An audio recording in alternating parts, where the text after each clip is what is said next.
imaginativo trabalha no pensamento onírico de vigília, permitindo a criação de um sonho compartilhado, favorecendo a criação de imagens que são precursoras do processo de simbolização e do pensar. Bernadette Biagi defende que vale lembrar o nosso grande mestre: o pensar por imagens é mais próximo dos processos inconscientes do que o pensar por palavras. Freud, 1923.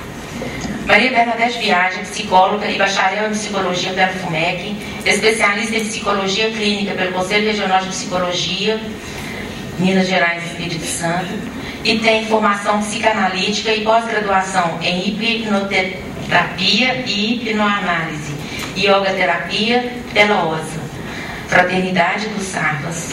É também mestre em processo imaginativo na Itália. Além disso, Bernadette é presidente do Instituto Biagi, entidade que faz integração com a Itália para conhecimentos científicos e culturais, além da área de psicologia e psicanálise. O Instituto é facilitador de troca de material de pesquisa, de artes e de cultura para os públicos afins dos dois países e possibilita aos intercambistas o acesso a informações úteis para prepará-lo para a sua jornada. O Instituto Biagi patrocina eventos de psicologia e psicanálise aberto ao público em geral, sem custos, toda primeira terça de cada mês, quando são abordados temas ligados à arte e à psicologia. É o Sócrates ao Café, e vocês já estão convidados para comparecer. Ele acontece na Momo, da Avenida do Contorno, próximo da Avenida Nossa Senhora do Carmo. Além do investimento pessoal e financeiro da presidente do Instituto Biagi para a realização deste evento, são parceiros nessa jornada a Momo Confeitaria, a Livraria do Psicólogo, a Cibra Minas Gerais e o Instituto do Conhecimento. A Faculdade Pitágoras é nosso grande apoiador. A todos eles agradecemos a confiança e o investimento nesse encontro. Senhoras e senhores, agradecemos que a Jornada de Terror Sem Nome está com a programação. Esclarecemos que a Jornada de Terror Sem Nome está com a programação bastante densa e cada um dos participantes tem muito a dizer. Por esse motivo, as perguntas serão respondidas ao final do evento e deverão ser feitas por escrito. Na pasta de cada um de vocês, a bloco e caneta, se preferirem, podem se identificar quando forem fazer a pergunta. Repassando nosso compromisso com o Pitágoras, que os recebe gentilmente nessas acomodações, pedimos que ninguém entre no auditório com comidas ou bebidas, chicletes e balas. Tenham todos um bom dia de trabalho e troca de experiências. A todos, muito obrigada. E para conduzir os trabalhos, convidamos a psicóloga e psicanalista Maria Bernadette Biagi. Engraçado é a festa que fica aqui dentro, né, gente? É o melhor da festa. Mas bom dia para todos, né? Eu estou muito satisfeita de estar aqui, muito feliz, especialmente pela confiança que cada um de vocês deposita em mim. Meus alunos, meus pacientes, né? Os meus parceiros, que vão todos estar expondo aqui, o doutor Passerini, que veio da Itália, dá um apoio para o meu trabalho, e fala um pouco sobre a técnica, a cada um de vocês, porque, de alguma forma, quando a gente vai montar um evento, é muito trabalhoso, né? E as coisas têm que funcionar. Perfeição não existe, né? Mas as coisas vão tendo que funcionar. E tem um estado de tensão, né? O Dr. João Eduardo também vai falar sobre ansiedade, né? O transtorno do pânico é um transtorno de ansiedade. É claro que eu estou ansiosa, mas talvez mais ansiosa não é pela perfeição do que pode acontecer, né? Dos atropelos que vão acontecer ao longo do dia.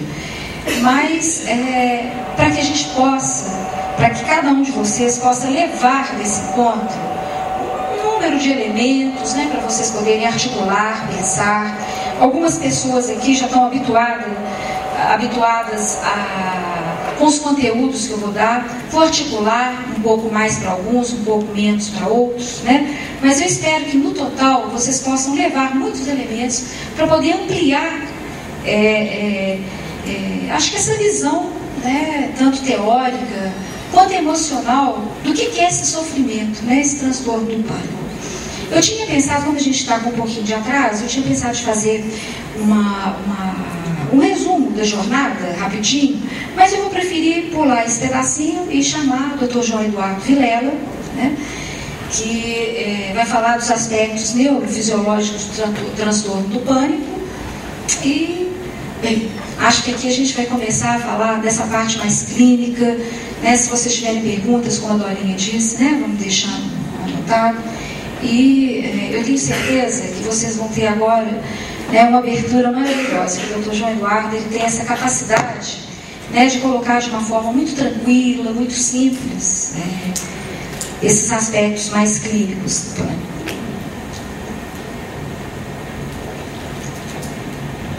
Obrigado, Bernadette. Bom dia a todos. Realmente é um prazer estar aqui com vocês. Eu estava buscando ali aquele negócio que a gente passa, mas tá aí. Obrigado, Felipe.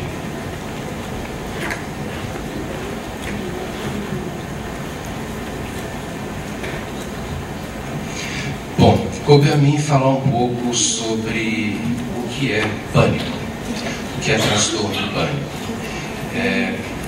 Eu espero poder passar para vocês alguma noção do que esse quadro representa para o sofrimento de quem está tendo um transtorno do pânico.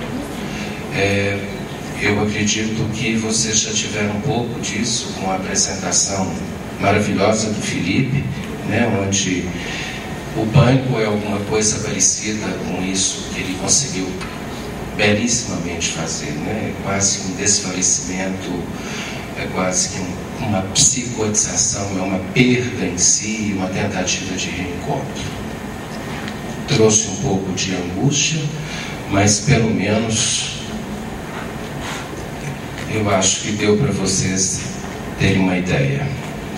Você pode colocar o meu slide, por favor?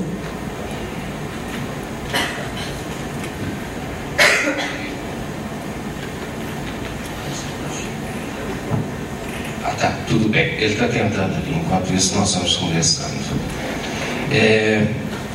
Mas, como eu estava dizendo, o transtorno do pânico é uma experiência extremamente angustiante, né? Por isso que eu achei tão bonita a apresentação do Felipe, porque ele conseguiu passar essa angústia, esse desencontro, esse desfalecimento, essa perda, quase que uma psicotização com uma característica de despersonalização, de não saber quem é a própria pessoa, de se perder em termos de onde está, de não reconhecer o que está acontecendo.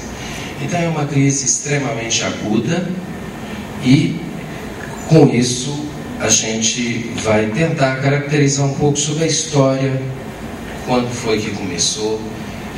Eu vou passar para vocês um pouco sobre o quadro clínico, vou tentar fazer algumas colocações do ponto de vista neurobiológico, porque, apesar de haver um avanço significativo nas neurociências, até hoje a gente não tem nada de concreto dentro disso que a gente pesquisa.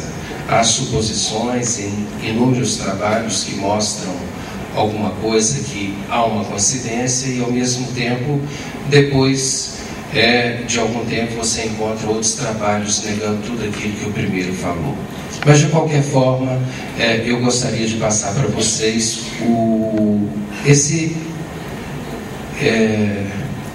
isso que hoje tem se descoberto, porque a doença do pânico talvez seja uma das doenças psiquiátricas, um dos transtornos mentais mais estudados, apesar de ser recente, né?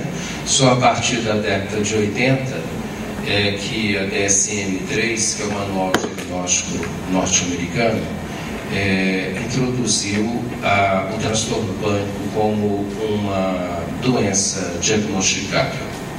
Até então, tudo que se sabia eram relatos históricos de pacientes que haviam tido dificuldades com a respiração, então provavelmente procuravam um pneumologista, outros que tinham taquicardia, provavelmente procuravam um cardiologista.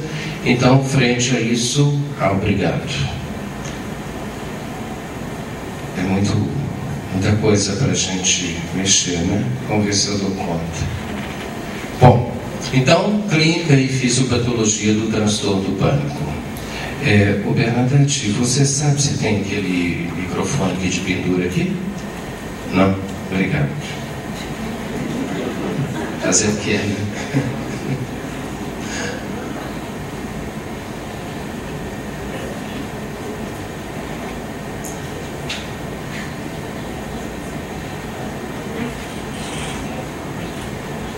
Travou, gente. Problema de tecnologia é complicado. Travou? Não, agora foi. Já foi, ó. Já foi. Tudo bem? Vamos lá que nós vamos tentar. Bom, então como eu estava dizendo para vocês, né, transtorno do pânico não é um problema do nosso tempo. Você tem inúmeros relatos literários, como já foi dito aqui, isso vem do deus Pan, né, que era um deus que provocava terror em quem entrava nas cavernas onde porventura ele estivesse dormindo. E vem daí essa sensação de desfalecimento, de horror, né, que as pessoas têm quando elas enfrentam um ataque de pânico.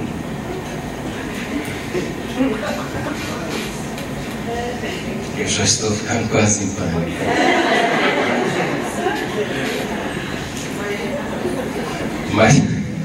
Mas de qualquer forma, durante algum tempo, esses quadros, como eu disse, eles não eram diagnosticados como uma doença, mas sim como sintomas de outras doenças.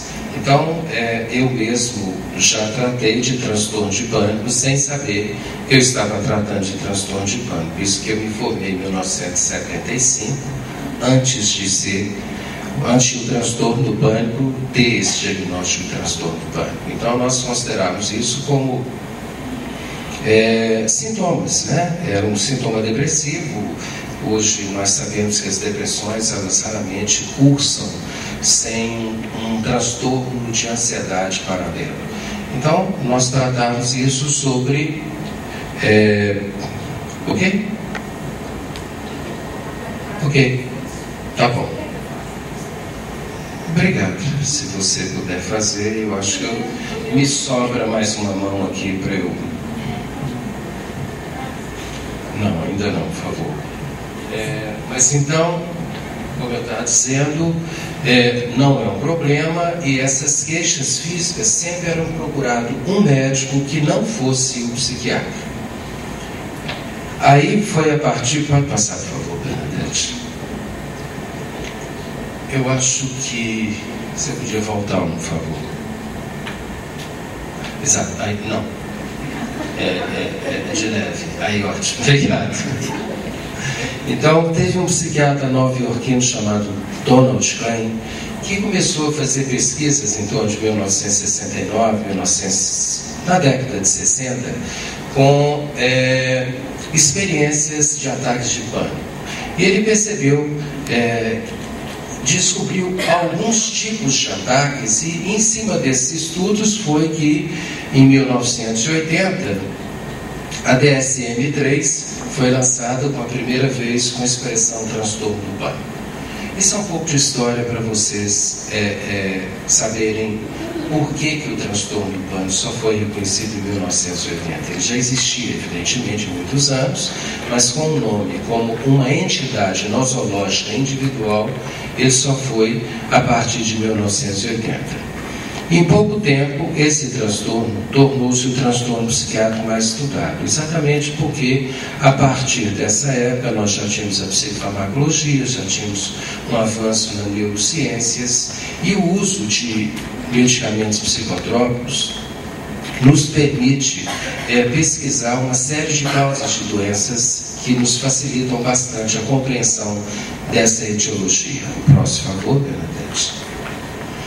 Eu acho que falar de medo e ansiedade nessa altura talvez seja essenciais para que a gente compreenda como que o medo está ligado ao transtorno do pânico. Talvez um ataque de pânico seja o que a gente tem, do ponto de vista neurofisiológico do organismo, o que é mais próximo de um de uma resposta do organismo, que se chama resposta de luta ou fuga, frente ao desencadear de um determinado estímulo, né? Um estímulo tipo tocar uma sirene de que aqui está pegando fogo no teatro.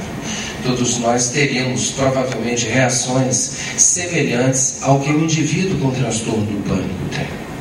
Por algum motivo que eu vou tentar explicar para vocês, mas que eu também não compreendo, esse transtorno do pânico, esse ataque de pânico acontece sem que haja, na verdade, um alarme soando aqui. De qualquer forma, medo e ansiedade são essenciais ao organismo, né? Como sinalizadores de perigo, de ameaça, e desencadeando dentro do nosso organismo respostas adaptativas e necessárias para a defesa do organismo. Medo, como você sabe, é desencadeado por um estímulo identificável, e ansiedade é uma resposta generalizada a uma ameaça indefinida, a um conflito interno, mais ou menos o que o Felipe provocou na gente com a dança dele, né? Não é um medo, ninguém estava com medo do Felipe passar mal ali, né? Mas provocou uma angústia, uma ansiedade, que talvez isso possa explicar. O próximo favor. E dentro da ansiedade, a gente tem a ansiedade normal, que todos vocês já sabem, né? Eu acho que é uma ansiedade necessária, ela é desagradável, mas ela é necessária. E a ansiedade patológica, que nós consideramos quando as manifestações ansiosas são desproporcionais em intensidade, duração e frequência, perturbando bastante o modo de vida daquele sujeito. O próximo, por favor. Uma das formas da ansiedade se apresentar, patológica, é o transtorno do pânico. O próximo, por favor. Como Bernadette já introduziu há pouco, a classificação dos transtornos ansiosos hoje utilizada pela CID-10, que é o Código Internacional de Doenças Mentais, adotado pela Organização Mundial de Saúde, é mais ou menos assim. Você tem transtorno de ansiedade generalizada, transtorno de pânico com ou sem agrofobia, transtorno de focos ansiosos, obsessivo-compulsivo, de estresse pós-traumático e de estresse agudo. Tem outros transtornos não especificados. Nós vamos falar só sobre o transtorno do pânico. Eu estou apenas querendo situar para vocês onde é que o transtorno do pânico se encontra dentro da classificação nosológica psiquiátrica. Próximo, por favor. Então, é uma síndrome caracterizada pela presença de um ataque súbito e agudo de ansiedade, espontâneo ou não. Ele pode ser espontâneo, ele pode ser frente a um conflito que o indivíduo possa apresentar emocional, a perda de alguém, situacional, frente a um determinado conflito, não conflito, mas frente a uma determinada situação na qual ele já apresentou um ataque de pânico anteriormente, de duração breve. Essa duração breve vai de 2 a 10 minutos para que ele atinja o seu pico. Então, realmente, é um ataque rápido, intenso, agudo, e que depois de 10 minutos, quando ele atinge o máximo, ele começa a decair e a pessoa ainda fica com esse mal-estar em torno de uns 30 minutos por aí. Provoca uma experiência marcante, avassaladora e inesquecível para quem o sofre. Eu já atendi muitos pacientes com ataques de pânico. Realmente é uma sensação desesperadora das pessoas. Elas se agacham, elas ajoelham, elas agarram na nossa perna, pedindo pelo amor de Deus para que a gente tire daquele lugar. É uma sensação, e talvez por isso, não sei se vocês sabiam, mas existem suicídios provenientes desses ataques de pânico, tamanho desse falecimento e o desencontro interno que essas pessoas têm. Mas para que a gente tenha o diagnóstico, eu tenho falado muito de ataque de pânico e transtorno do pânico. Ataque de pânico qualquer um de nós pode ter ao longo da vida. Em torno de 10% das pessoas pode ter um ataque de pânico. Isso não constitui transtorno do pânico. Para constituir um transtorno do pânico, é necessário ataques de pânico inesperados e recorrentes, normalmente com mais de um ataque por semana, e esses ataques são acompanhados por um mês ou mais de preocupações em ter novos ataques. Talvez este medo, essa preocupação em ter novos ataques, mesmo que a pessoa não tenha ataque, mas se ela existir, você pode dar o diagnóstico de transtorno do pânico, que é o que nós vamos chamar de ansiedade antecipatória. O próximo, por favor. Uma das características do paciente transtorno do pânico é a natureza física dos seus sintomas. Isso é muito importante, porque quando você tem uma resposta autonômica do organismo, quando você, o lóbulo cerúleus libera noradrenalina, você vai ter uma descarga noradrenérgica por todo o seu organismo e ele vai reagir. Então ele vai apresentar uma série de sintomas físicos. E parece também que os indivíduos com transtorno do pânico possuem uma sensibilidade visceral aflorada, que faz com que eles, qualquer percepção visceral, faz com que eles possam sentir ou desencadear um ataque desse lóbulo cerúleus, que vai jogar mais noradrenalina, aumenta a ansiedade, criando assim um ciclo vicioso.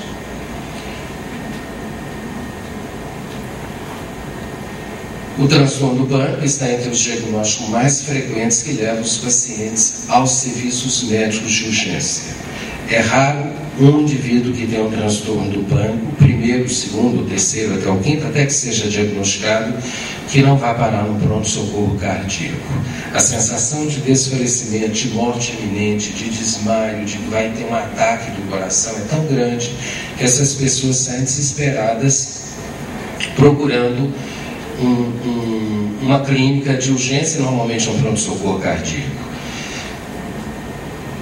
Com isso, é lógico que esses pacientes, por esses inúmeros sintomas físicos, fazem uma verdadeira peregrinação entre especialistas médicos até que seja diagnosticado um transtorno do pânico. O próximo.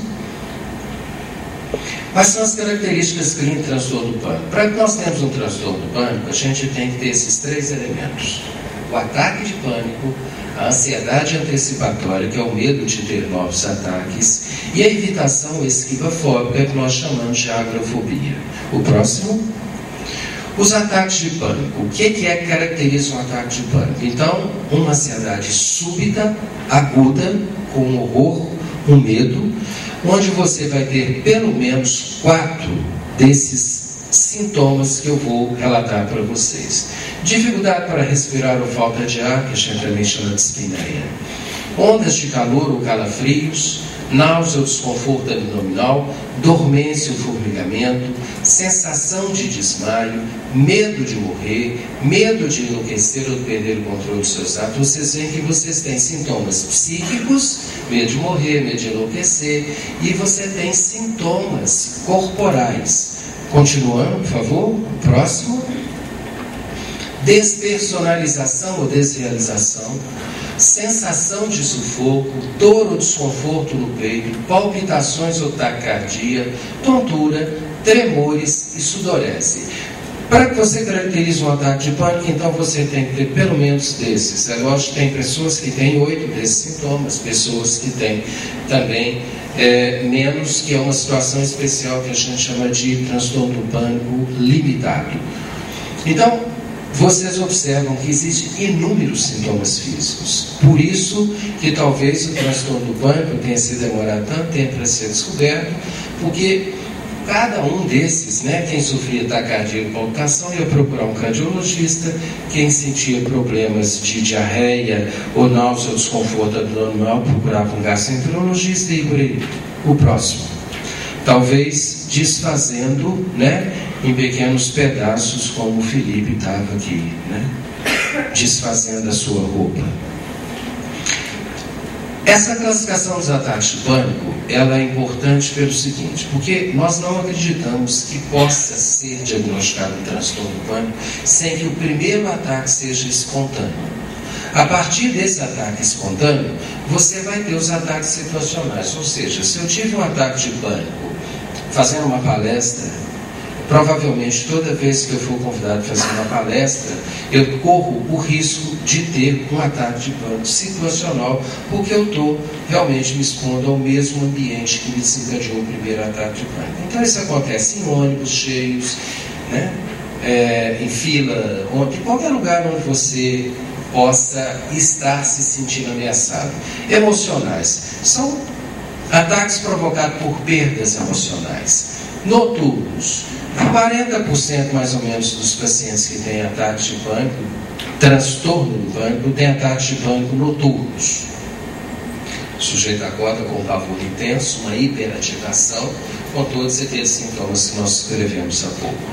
E com sintomas limitados, quando você tem menos de 4 daqueles sintomas, mas que traz um desconforto e caracteriza uma patologia para o indivíduo que está sofrendo. O próximo. Ansiedade antecipatória. Vamos falar um pouco sobre ela, por favor, Bernadette. Próximo. O que é ansiedade antecipatória? É a preocupação de que um ataque de pânico ocorra novamente, surgindo em um estado crônico de ansiedade. Então a pessoa fica cronicamente ansiosa, esperando que algo vá acontecer. Esse algo que vai acontecer, claro que é um ataque de pânico. Ocorre no intervalo entre os ataques do pânico, sendo uma ansiedade constante e difusa, semelhante aí ao transtorno de ansiedade generalizada, tá? Que é uma alteração sobre sensações somáticas, apreensão, uma hiperatividade.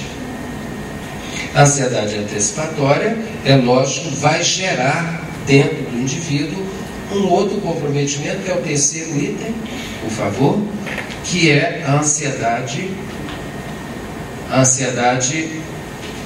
fóbica, que é a agorafobia. Que é o medo de estar em lugares ou situações em que a saída seja difícil ou embaraçosa ou possa não haver socorro em caso de ataque de pânico. Está associado a sintomas de ansiedade psíquica, medo, situações agorafóbicas que vocês podem ter, ir a lugar cheio, como supermercado, ficar em fila de ônibus, ou em fila de banco, andar de ônibus, congestionamento. Tem pessoas que abandonam num congestionamento, largam o carro e saem correndo, né? Atravessar uma ponte, sair sozinho. É muito comum você ver o paciente com transtorno do pânico. Por exemplo, a gente solicita que ele faça uma caminhada para que ele tenha contato.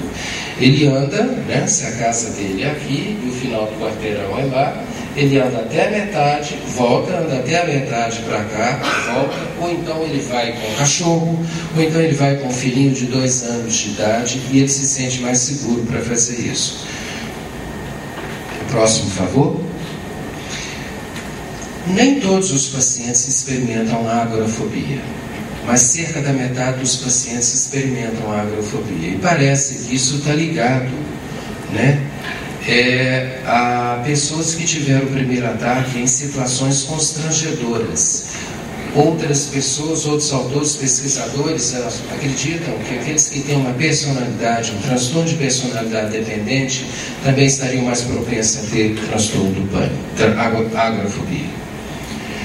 Pode ser totalmente incapacitante, sendo considerado indicativo de mau prognóstico.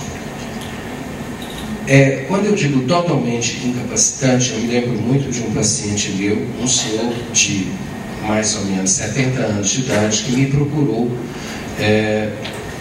Teve uma época que eu fiz uma pesquisa sobre uma droga e a gente foi para o jornal, escreveu os sintomas para que a gente tivesse voluntários para isso, e esse paciente viu a descrição dos sintomas e foi me procurar.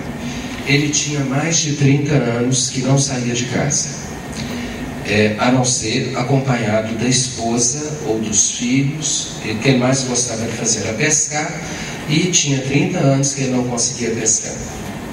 Esse indivíduo foi me procurar porque havia 30 anos, isso, gente, tem muito tempo. Hoje os médicos estão muito mais atentos para fazer um diagnóstico de transtorno do pânico.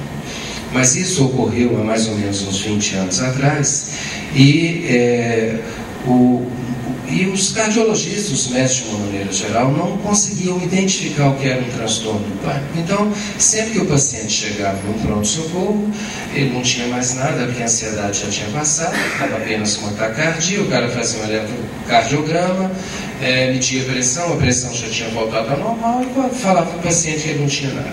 Então, ficava 20, 30 anos pacientes sem diagnóstico de transtorno do pânico.